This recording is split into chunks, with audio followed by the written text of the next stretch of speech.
আমি একটা কথা বলি বিশ্ববাসীর উদ্দেশ্যেই, সকলের উদ্দেশ্যেই।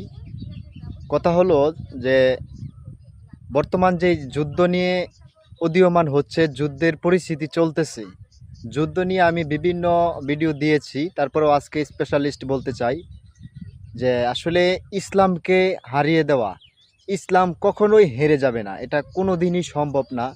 কারণ ইসলাম এমন একটা শক্তি যা একমাত্র সৃষ্টিকর্তাকে ছাড়া পৃথিবীর আর কাউকেই, কোনো কিছুকেই ভয় পায় না।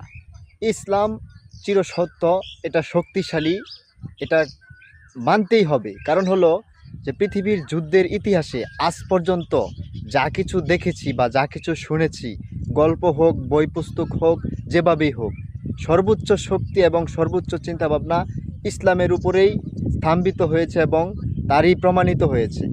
তো অতএব আসলে যুদ্ধ বাধক বা যুদ্ধ চলতে থাক, ইসলাম জিতে যাবে, এটাই চিরসত্য, এটাই চিরবাস্তব।